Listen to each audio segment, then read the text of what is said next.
climb aboard. This is the Miles to Go podcast. And now here's your host, Ed Pizza.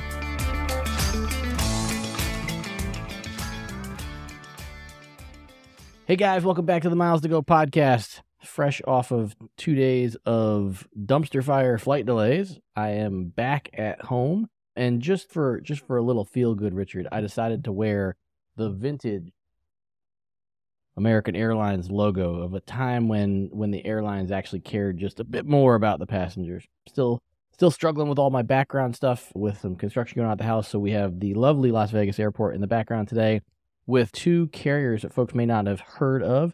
Viva Aerobus in the forefront, but the reason why I chose this picture was Condor in the background because it reminds me that I am going to be in Europe when this episode drops, thanks to you, Mr. Kerr, and that wonderful Bilt Rewards transfer bonus to Air France. There's like a little sliver of Condor back there, and you're like, that's why I picked the Viva Aerobus after just talking about a time when airlines cared about passengers, and you highlight Viva Aerobus, but then you're like, no, it's the Condor sliver. It's a pretty cool looking plane, though. It's like little like birthday wrapping paper plane sort of thing going on there. Yeah.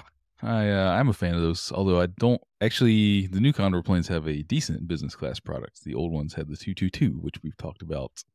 I don't like. We're just talking about liveries here, man. I'm not flying Condor. I'm flying the big boys. I'm flying the big blue boy. And if I had a picture of a KLM plane, I would have put that back there, but I don't have it. So this is what we settled for, man. We didn't talk about this topic, but I did see the news yesterday that it looks like KLM and Air France Group just leveraged Flying Blue for $1.5 billion in cash.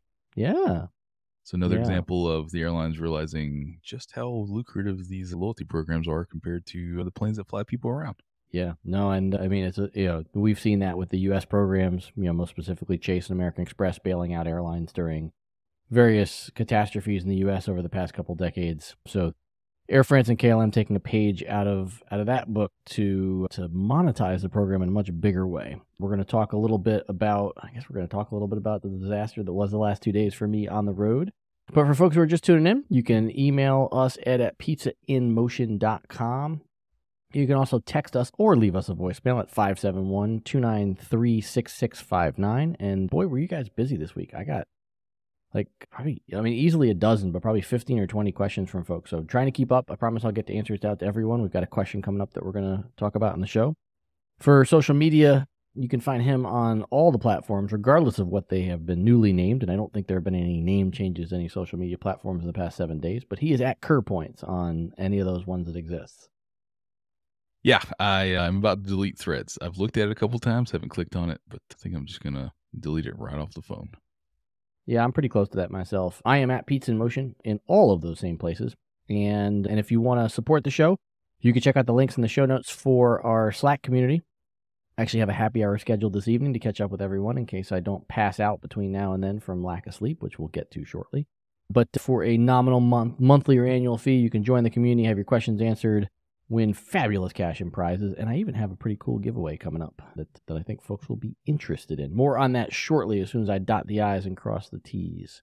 Am I eligible for the giveaway? Yes, but you already turned it down. So more on that. Really? More on that when the giveaway What's is actually his name? Announced. Check, please.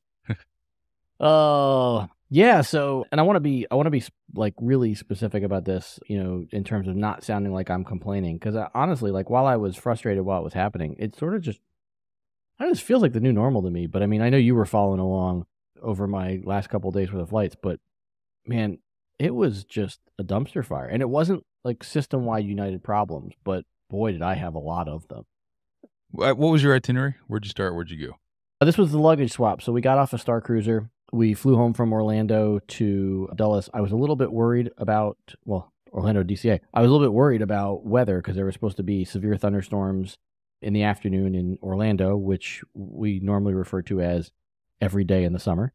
And so I found an earlier flight on American that flew to DCA, and it was relatively cheap for American one-way flights in terms of mileage. So I booked that, did the luggage swap at Dulles, and then I was going to Kansas City. And I was supposed to come back to Kansas City the following night, which would have been the last night from when we're recording this. We're recording early. And it went poorly, Richard. What kicked it off? Give us the 30-second recap of Dulles to Kansas City, and then somehow you're in Chicago. I don't know what you were doing. Dulles to Kansas City, yeah. Dulles to Kansas City was 4 hours of rolling delays, a lot of misinformation. The Global Services desk at Dulles did back me up with a flight out of National, but they were vehement that despite the fact that our inbound aircraft was delayed, that the crew wasn't going to time out and there were no issues, and so I should just stay where I was. We'll back you up, but you're not going to need it. And they even sent us to the gate at one point. Another time, the United's new software sent us to the gate as well, and both times we didn't have a captain. So it was like, okay, nope, false alarm, go back to what you were doing. So, the whole time they knew they didn't have a captain, because clearly there wasn't one.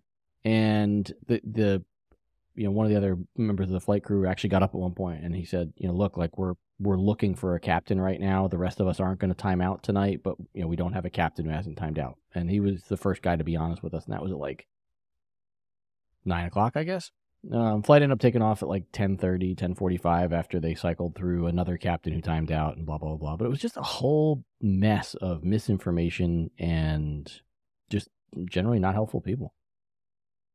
Do you think, and I've always wondered this, like the people, I don't know where the Global Services desk is, but like the people in the lounge have access to that kind of information about, is there a crew timeout? Like what information do these customer service agents have? Now the frontline agents, just for the normies that aren't Global Services, nothing. But I mean, Global Service agents, like how empowered are they? Yeah. So interestingly, in this specific spot, I got a phone call. So I called Global Services a couple of times because we just weren't getting great information from the gate agent. And like I said, false start sends to the gate, or you're boarding and there's no crew and all that stuff. So it just kept getting weirder.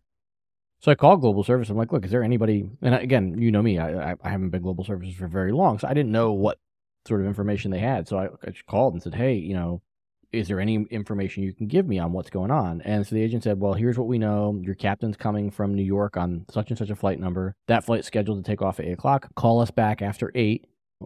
She said, call us back after that flight is in the air, and we'll talk to ops again and get you a better idea. I'm like, okay, that sounds reasonable to me. LaGuardia was a dumpster fire, so that flight took off like half hour, 40 minutes late, something like that. And so I called the desk back, and the next person I answered was significantly less helpful. And she was like trying to book me on backup flights for the following morning. I'm like, I don't want a backup flight. I just hoping you could call the same person that the previous agent called. And she's like, well, I just really want to get you a backup flight. I'm like, well, okay, but United can't get me there in time for my meeting, so I really want a Delta flight. And she's like, well, I'm not going to book you on Delta. Okay, like, I mean, even the 1K desk with a 4-hour delay would have booked me on Delta. So I'm like, look, is there any way you can just call the airport and get information? Like, if that's not a normal thing that you guys do, I totally get it. I just like that's what the last agent did. So she calls the airport, puts me on hold, comes back, and it essentially just tells me, yeah, don't worry, everything's going to be fine. And I'm like, all right, well, that wasn't very helpful. At this point, all my backup flight options were gone for the night, so I was just sitting tight, like, hopeful. And my phone rings, and it was a 703 number, so that's the Virginia area code. And it was, an agent from the local Global Services ops team at Dulles Airport. And she's like, look, here's what's happening, and this is, you're going to be fine, and everything's good, and, that pilot's coming from that LaGuardia flight. I'm like, oh, cool, okay, like, appreciate you calling me, like, didn't know that was a thing. And so, do exactly what she told me, go up to the gate when she told me to, and we get there, and they're like, yeah, that, we can't use that captain, we need a different one. Like, come on, like, can't you, like, how can we not have known when these people timed out before this minute? I would be impressed if they ever got that information to a frontline passenger. I just always figured it's a dumpster fire, and having hung out with the Delta pilots here in the neighborhood, like every time we're riding bikes or we're at the playground or we're like camping, their phones constantly ring. Like there's just not enough pilots. And they're like, yeah, I'm not doing that trip. I'm like, so I always ask them, like, is that flight that you just got, that trip you just got called for, when does that leave? And like, sometimes they'll be like, this is a Cat 4. So that means like the plane's literally sitting at the airport right now. And like, I would have to drive home, put my uniform on and drive to the airport. And I just give them an arrival time so they know how long to delay the flight. I'm like, okay, good to know that. Yeah. Good to know that if they're like, yeah, we're looking for crew, that means they could literally still be out on the golf course. Yeah. And I think you and I have known that, like, even though there's some reserve folks at the airport, generally speaking, most of them are at home on call and they've got some time to get there and all that. So like, I kind of get all that. And to your point, I don't expect them to tell me how much, service time an employee has left on a given day, but I expect them to know it and to know that, like, okay, well, if this LaGuardia flight doesn't take off by so like in terms of like the math, what I assume happened was because the LaGuardia flight took off 45 minutes late, even though it landed on time, to be clear, it landed like 10 minutes early. My guess is they were counting on it landing 35 minutes early, which was what it was originally scheduled for. But because it got stuck on the ground in LaGuardia, my guess is by the time the captain would have made it to our gate, he wouldn't have had enough time left to operate our flight. But it's like, well, then that while that plane's on the ground in New York. You don't need to wait the 90 minutes. It's, 45 minutes on the ground, 30 minutes in the air, then 15 or 20 minutes after that to tell us that we don't have a captain. Like at the point at which that guy times out on the ground tarmac in LaGuardia, then you just delay the flight again because you don't have a captain. But they don't do that. Lesson learned, don't mess with LaGuardia in the summer, because every time I've pulled it up lately, it's been... Yeah. There's a few times over last week there's been a legit parking lot where they're like parking the planes on the runway because they're so backed up with when the thunderstorms have gone through. Yeah. Which is why I'm not messing with it next week. I am back to Newark in an early morning flight, not afternoon.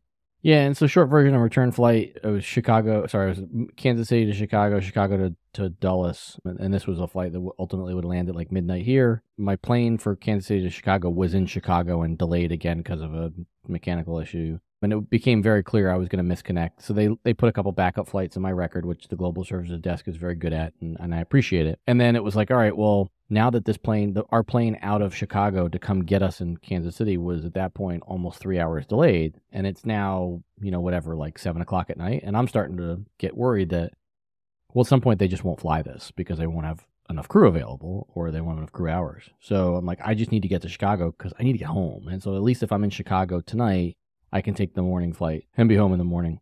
And so I called the desk and I'm like, look, there's a Southwest flight here. I can fly to Midway tonight. I can crash at O'Hare and then I can take the morning flight. But I'm worried that if I don't fly this first segment, it's going to cancel everything else you guys have holding for me, which I think like when you cancel the first segment of an itinerary, generally everything goes bonkers at that point. And the Global Services agent is like, no, won't be a problem at all. Like none of that stuff will cancel. I'll make sure it's all fine for you. I'm like, are you sure? She's like, yep, nope, you'll be fine. And I was like, okay, and since it'll be like, since I'm not gonna get a lot of sleep tonight, can you just like, what's the upgrade to pay to get to first class? And she's like, well, first class is full. This is for like the Chicago Dulles flight. I'm like, all right, okay, whatever. So I get on the plane and I'm like, that's weird because when I looked earlier on standby, it showed that first and economy were both available. So as I get on the Southwest flight, door closes, we're taxiing away, and I can see there are first class seats available on the Chicago Dulles flights. I'm like, all right, well, that's weird. I'll just deal with it when I land.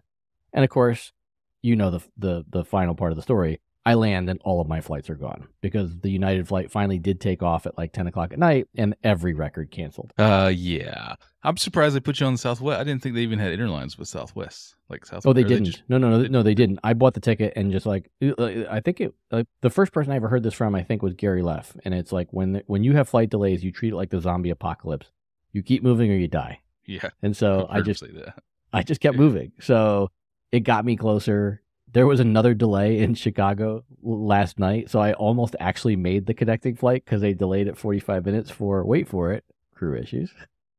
So I missed it by about 15, 20 minutes. Oh. But yeah, it was just, it was a dumpster fire of stuff. And I think, there were a handful of people that popped up on Twitter this morning when I started talking about it. And I think it's interesting because there were a handful of Global Services customers who have said like, hey, Global Services has gotten worse over the past couple of years.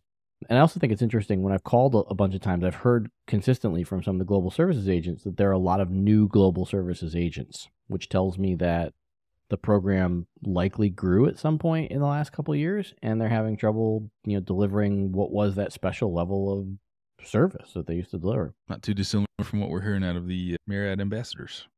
Right. Over there. Yeah. Yeah. So my final question here is, all right, you got delayed to Kansas City, you got a dumpster fire getting back from Kansas City. I imagine they restored your ticket somehow. How many miles are you going to get out of this?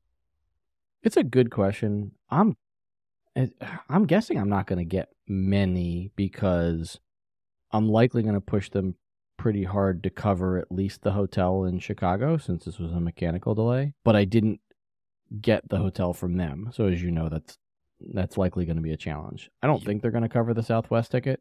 They may not. So my gut is that, I'll probably push on the, look guys, I had 6 hours of delays and misconnect over the course of 24 hours.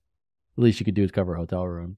But I didn't get the hotel room through them because, as you know, like I didn't want to wait until I arrive at O'Hare at, whatever, 10 or 11 o'clock at night, and then stand in line to get a voucher to go to a hotel that's off the airport, and I lose even more sleep. I just booked the hotel. Stand in line there. Yeah, just booked the hotel I wanted. It's, let's turn the question around. Based on what happened, what do you think the compensation should be? I only have one data point, which was when I waited almost an hour for a gate in Atlanta that gave me 10,000 miles.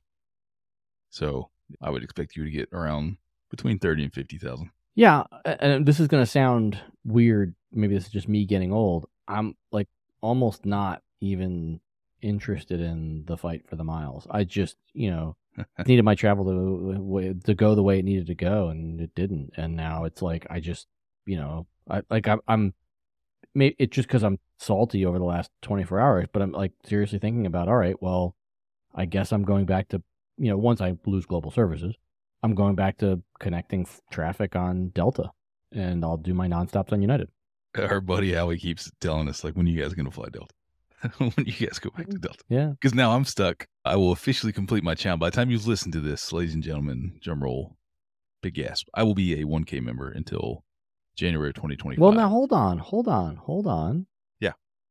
By the time this episode drops, you'll be scheduled to be a 1K. No, if anything over the last 24 hours has taught us, it's that these things don't happen the way they're supposed to. Sometimes. I got 2 days of buffer. To get from Atlanta to New York. I think United will give United 2 days to do that. They can pull it off. Yeah, not unless you fly somebody else because they can't get you there like I did. After that expensive economy ticket, I'm like 112 PQP short of finishing my challenge. So I'll finish that up on a Monday, 2 days before you're listening to this, and then I'm a 1K until 2025. So that's when Howie's like, all right, you guys are definitely going to start flying Delta anytime now. And I'm like, I don't know, man. And then if that Atlanta LaGuardia flight comes back, it's going to be a long time until I see Delta. Yeah.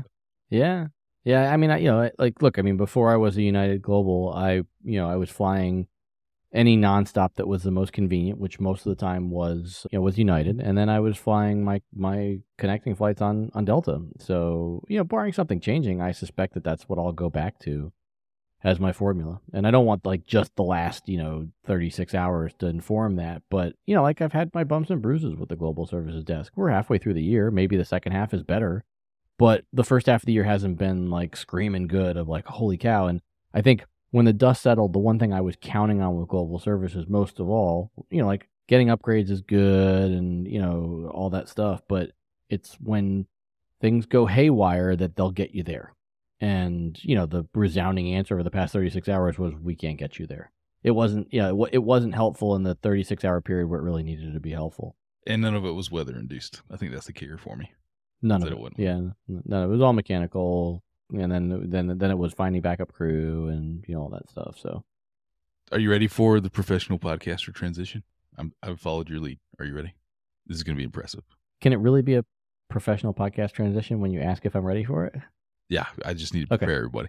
If Okay. you're going to be flying Delta, that good for I am you and good prepared. for me, means a lot more time connecting through Atlanta, where there will now be a new luxury terminal that the rich and famous, or people who have lots of credit card debt, can use as the new Can't believe PS we're at talking Atlanta. about this. The new PS at Atlanta terminal opens September 6th. Have you done the PS terminal in LAX? I haven't. I am not one of the privileged few bloggers that got invited to try this experience out. Have you? By the way, standing ovation for that transition. That was amazing. Good job. Yeah, I think this, just because it's my hometown airport, is the only reason I care. And I find it incredibly fascinating of all the airports in the world that they chose Atlanta as their second one. If you're not familiar with this PS terminal, it opened as private suites in LAX in 2017. It's still the only now known as PS terminal. But it's a separate building far away from the regular terminal where all the normies go. You have your own place to hang out, food, drink. You can get your own suite. And then when it's time for you to go to the plane, you have your own TSA checkpoint over there. And they drive you to your plane. This can all be yours, Ed, for the very affordable, very amazing value cost of $1,095 per person per flight. And that is to use the salon, not to use a private suite, which will cost you $4,085. And up to 4 people can do that. Now, if you pay the annual membership of $4,850, you have the privilege of then only paying $750 per person per flight. Oh, So that's nice. So I only a need lot to of use value it to like be had 10 here. times to I pay know that exactly where this is going to be. It's over by the Atlanta Marriott, the Marriott that overlooks the runway. I've stayed out with my kids Yep. a few times. The FBO and Signature Flight Services are down there. It's where all the charters leave from. The people see it all the time in the news because it's where all the sports teams fly in and out of. Sounds like it would actually be awesome to roll up over there, skip all the madness that's been the Atlanta security over the last few years. But $1,000 a person, man, I don't know about that. Well, and you asked me, we talked about this a little bit in pre-show, and I think the reason why this survives in Atlanta is just because of the sheer number of people that go through that airport. And so, to your most point, of it's connecting though. Most of it is connecting, but I think there's enough. I think there's enough traffic to support it because they don't need a lot to support this sort of a service and the rent on the facility and 1 or 2 employees per shift and a Mercedes and stuff like that, especially not at $1,000 a person per person per flight. Now, when you land, you can use it as well. They'll pick you up, and it has its own customs clearance as well, which I don't know how driving way over there and going through all that would be any faster than just walking downstairs in Atlanta going through global entry. But I could see that. Well, yeah, I guess global entry, but yeah, I could see that being a lot more comfortable customs experience. And for people who are rich and celebrity, they don't want to clear customs with everyone else because they're going to get mobbed by people. There's been a lot of local press around this week from the Atlanta Journal and local bloggers and people. Everybody keeps referencing this massive Atlanta film industry that's going to support this with all the rich and famous that come through here. And I'm like, number one, they're all on strike right now. Like there's people in my neighborhood. So there's tons of filming that goes on around the city I live in. The Walking Dead was filmed 10 minutes from my house, and there's huge studios and everything. We have people in the neighborhood looking for work right now because they've been on strike for a few months now. So number one, I don't know if this is great timing to bring that up, but how many celebrities were really coming through the Atlanta airport? I don't know, man. I think it was just a silly thing that the local media here latched onto. But if you want to get $1,000 in debt, if you got a minimum spend to meet on your 18th business platinum card, you just knock yourself out and you walk right over there on September 6th to PS at ATL. Have fun. I don't think the people using this are going to be going into debt to pay for it. Just saying. There's a lot of pretenders in Atlanta. That's the other thing people make fun of. Atlanta people make fun of ourselves because of how many people will try and keep up the appearances here in the South. It's pretty funny. All right, well, let's answer a quick listener question and let's talk a little bit about Marriott and then let's get the heck out of here. So Todd writes in and he's got a handful of credit cards. He's wondering if he should change up his strategy. And I think he should, but let's tee it up. So he does carry the Amex Hilton Surpass card. He has diamond status with Hilton. They have Marriott status now, but they don't intend to keep it next year. Though his wife does carry the Marriott Bonvoy Boundless card, one of those wonderful B cards. They have the Choice Privilege Visa and the Disney Visa, and their daughter lives down in Orlando and works at Disney, so they spend a lot of time there. They also have the Amex Delta Platinum card. And so with all that said, he's sort of wondering what his strategy should be going forward. He's been looking at the Amex Gold card to potentially add to the wallet. A lot going on here with the number of cards. I think him dropping Marriott status and the fact that they're traveling back and forth to Orlando quite a bit, probably does lead us to recommending some changes here. I'm curious what your opinions are. Yeah, there's no flexible currency here. It's time to get out of the co-brand cards and get all your flexible currency you can. So don't see any Chase Open Rewards here. 100% add an Amex Gold card. Get your 4X on dining and on groceries. And if you want to fly Delta, great. You can transfer those over to Delta. But it is time to get out of the co-brand space and time to get that flexible currency. I don't care which one you do. Just pick one and go for it. Yeah, and I'm in the same boat as you. We've been joking with our buddy Howie about the fact that he still has choice privileges points from like a million years ago that he hasn't used, and so I don't see a whole lot of value in that card. He's specifically using those points for Disney gift cards, which I don't even remember what the ratio is for that, and I don't even remember. Can you still get the choice privileges credit card? I thought it died. They just redid it. There's two brand new. One with there's like a premium choice privileges card now. I do remember this now. Okay. Yeah. Yep. I converted all my Radisson rewards that I've had since I had the U.S. Bank Radisson card back in 2013. I never once used those Radisson points. So I've got 80,000 choice points now, and I have absolutely no idea what I'm going to do with those. Right. But continue to hold them for another 10 years. Yeah, so I mean, for to Richard's point, I think the one thing I wasn't sure of, from reading through his note, and I might have missed it, was just where they're flying from. So I'm gonna assume they're flying from Detroit's a Delta what he's hub. got. Yep. Oh, did he say Detroit? He did say Detroit. Yeah. So if he's flying from a Delta hub, then I definitely think the some sort of transferable currency that gives him the ability to transfer to Delta makes sense. So that's likely an Amex Gold card without knowing what his spending habits are. I think most people would benefit from that card. I carry that card. I like that card. I could also potentially see, depending how many times he's visiting his daughter, that holding an Amex Delta card could continue to still be valuable for some of the flight benefits. I'd have to think about that, just because I don't know that he's going to get the value out of, say, the reserve card. It's I don't know. I mean, like do I really get the value out of my reserve card right now without flying them enough?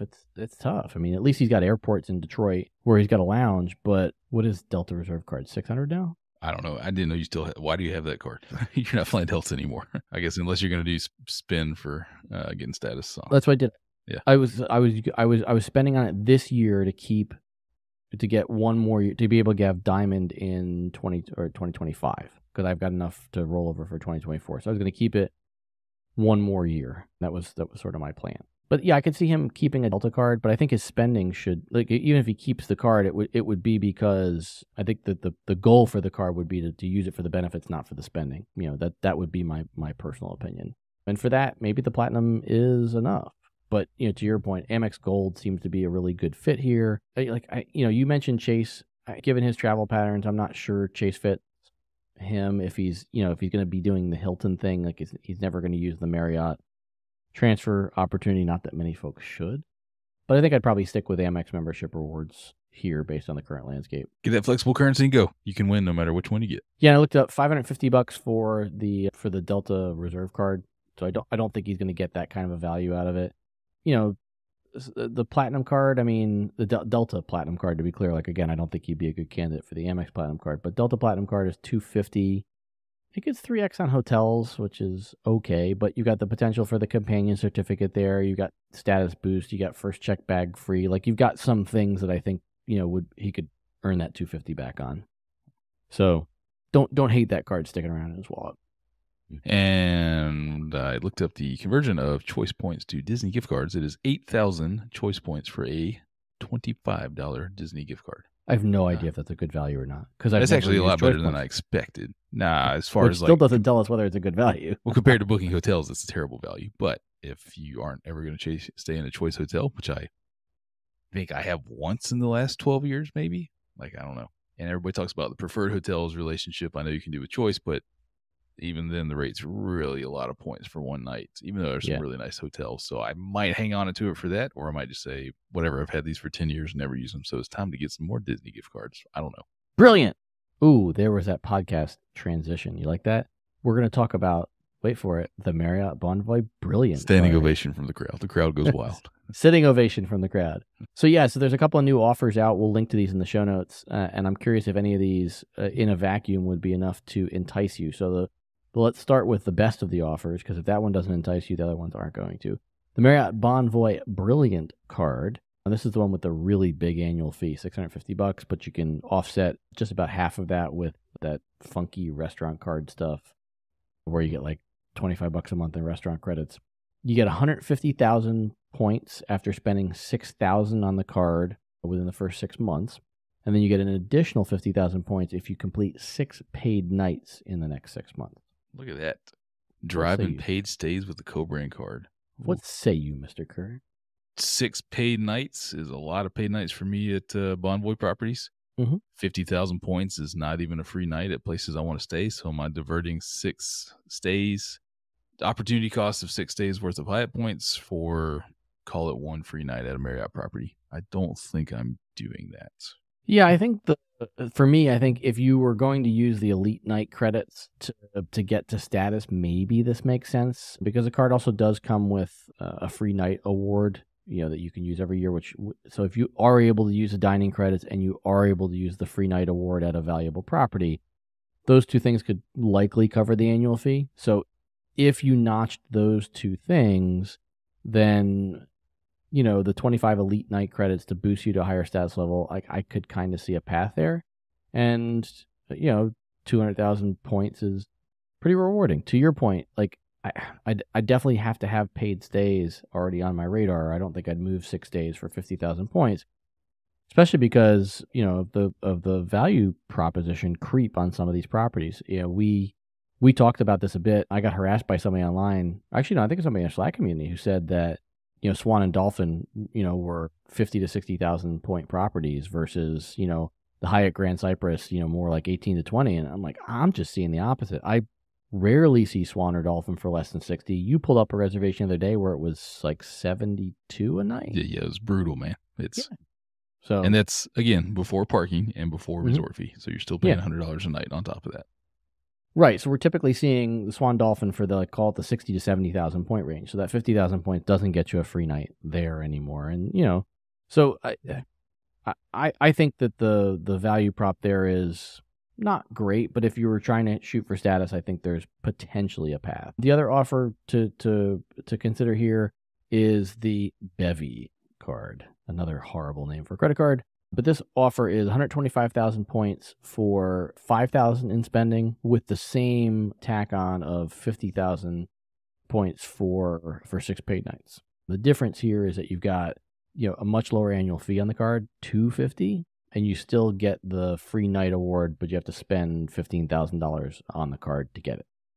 Which, I mean, how do you have a $250 annual fee card that doesn't get a free night? I don't understand that. Yeah, and you got to spend $1,000 a month to get that free night, essentially.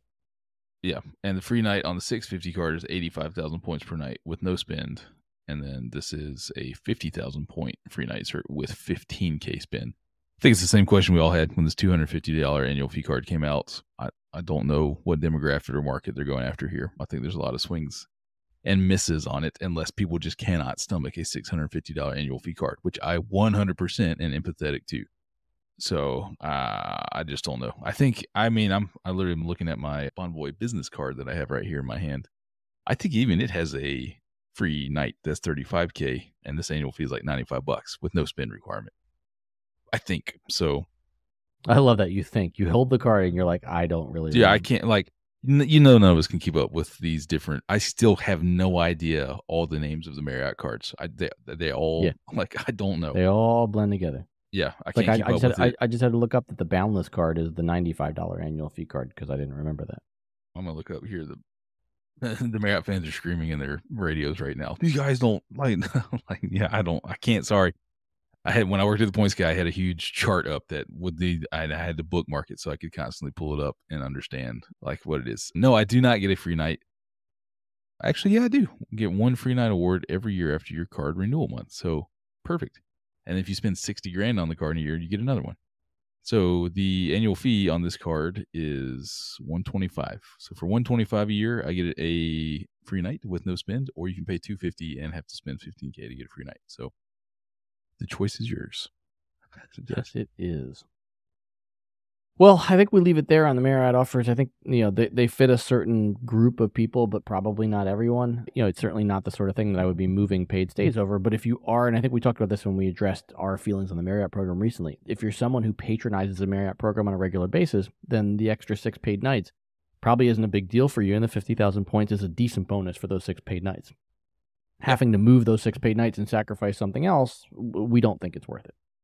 So yeah, here's where, again, we have several Disney trips coming up. And if you listen to the show, I call my Marriott points my Swan and Dolphin points because that's where they go. And we just redeemed a free night certificate for one night at the Swan 2 weeks ago on our trip because we got in that night and needed somewhere to stay. But man, when I'm looking at these upcoming trips, I'm like, I have like 250,000 Marriott points now because I've drained them on previous Swan Reserve stays. I'm like, that's one trip. That's one Disney trip. And it's going to cost me $100 a night on top of all these points. So I'm going to be at Hyatt Globalist again after this week in New York. And I'm like, I'm only, because of credit card bonuses, I'm like 10 nights short of getting platinum status with Marriott. Like, do I stay 10 nights to get platinum status so at least we get breakfast on the upcoming Disney trips? Perhaps a better 10 potential at an upgrade, but not really at the Swan and Dolphin. And do I get those 10 nights worth of points to get another perhaps free night? So like I'm literally considering it, looking at the Disney calendar with the family and trying to cut down on hotel costs when we're down there while still getting the on-property benefits, right? That's key to everybody. Right. Like, why do you want to stay there so bad? Yeah, it's the on-property benefit. Yeah. Hyatt Grand Cypress, fantastic hotel. Have had a lot of great time there. Wonderfully priced. No resort fee, no parking for globalists, but you get no on-property benefits. So, and I'd argue, I mean, based on the calamity that you're in, I mean, stayed at Disney Port Orleans last week, ended up getting connecting rooms, and with our annual pass holder discount, it was $120 a room per night. So, at Port Orleans, or yeah, at French Quarter, it was $120 a night. That's it. Yeah. What? I've never seen prices like that. Where'd you book that? Annual pass holder discount on the Disney website. Check it out. Do you get a discount on the second room? I don't remember. I have never seen prices like that for Port Orleans. Yeah. We'll have to chat about that. Right before our Star Cruiser boarding, which we'll probably talk a little bit about next week, because I'm still like blown away. And you're going to tell me I'm an idiot. So we'll do all that and a whole lot more. Oh, wait, no, we haven't done that part yet. But more to come on that, but I don't want to torture Jeremiah with another 45-minute episode. So we'll park the plane here as I get ready to head to Europe. By the time this episode drops, we'll be on our way back from Billund, Denmark, thanks to the 100% built transfer bonus to Air France KLM. Thank you, Mr. Kerr. And we will have had a great time at Lego's headquarters, Lego House in Billund, as well as spend a couple days in the Lego theme park there. So looking forward to it. Looking forward to flying KLM there and back as well, and looking forward to catching up with you when I get back after your next trip to New York, where everything will go perfect with United and your dream hotel stay will be just the dream you expect it to be. I am staying at the Dream for the 1,000 point per night bonus right now with Hyatt. And remember, that's 3,000 Hyatt points. It's almost a free night at a Cat 1 off peak. Very true. Very true. Well, I will look forward to seeing how your trip goes. I have one flight on United. That's a positioning flight to get in place for our Atlanta trip. So our trip to Billund. So I will cross my fingers and hope that they get me there in a timely fashion. So all that and a whole lot more until we upload again. We've got miles to go.